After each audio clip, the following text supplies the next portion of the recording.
m'appelle Maloïc, j'ai 18 ans. Je m'appelle Yanis, j'ai 18 ans. Et aujourd'hui, je vais vous présenter mon quartier, le Bois-l'Abbé. Située à 12 km à l'est de Paris, la ville de Champigny-sur-Marne est une ville propice à l'enrichissement de ses habitants, mais ralentie par ses problèmes de délinquance. C'est pourquoi nous partons en immersion dans un des quartiers du 94, symbolisé par cette tour d'une trentaine de mètres.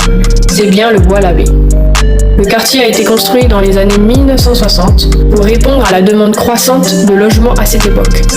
Il y avait une municipalité de gauche qui a entrepris la première en rue, c'est-à-dire 2010-2015, avec des transformations très importantes, au point de vue urbanistique, j'entends bien.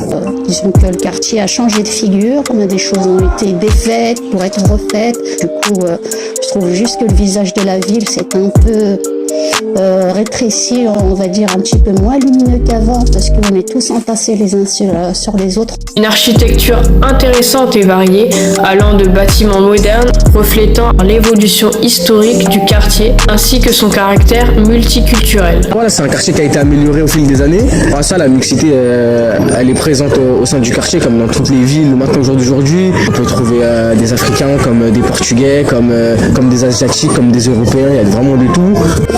Et je l'aime parce qu'ici nous sommes multiculturels depuis le départ.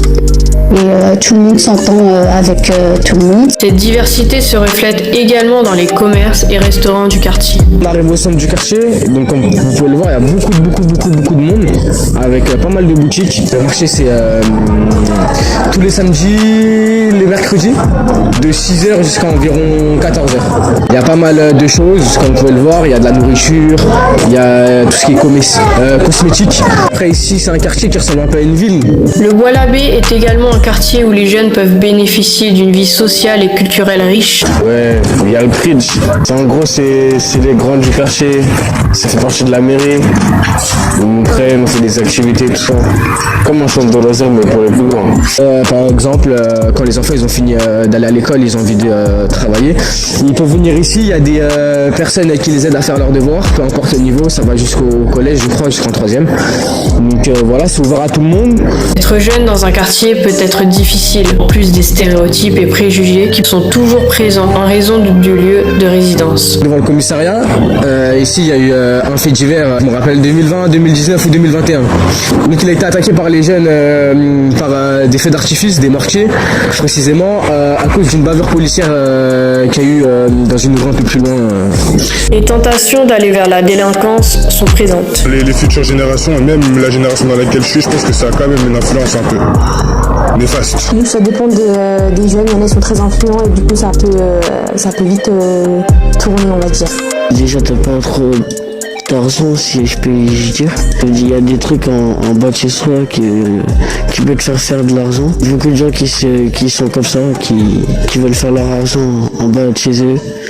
Enfin, c'est ça qui influence mal au lieu d'aller dans le vrai travail. Ici c'est un taux élevé, comme à peu près dans tous les quartiers d'Île-de-France maintenant. Après il se passe toujours des trafics. Tout ce qui est trafic, des meurtres. Quelqu'un qui connaît pas le quartier, qui marche dans ce quartier, peut-être sera pas confiant. À cause des rumeurs, peut-être. Ou peut-être, enfin c'est peut-être pas des rumeurs, peut-être c'est vrai, mais en tout cas, de ce qu'on dit, peut-être qu'il y a des gens ils ont peur de marcher ici. Parce que ça peut être dangereux, il y a des gens qui peuvent pratiquer certaines activités qui peuvent être dangereuses pour les gens. Et aussi, dans notre génération, les gens ils aiment pas trop voir des inconnus traîner vers chez eux et pour certaines personnes ça peut être dangereux. Il y a quelques mois j'aurais dit oui, mais là je suis plus trop sûre avec tout ce qui s'est passé.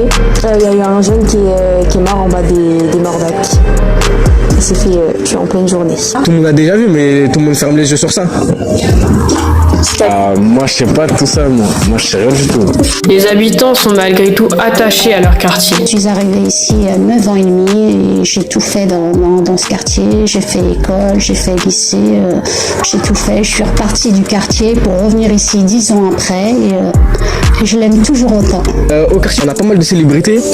comme LDB Gang et RSKO.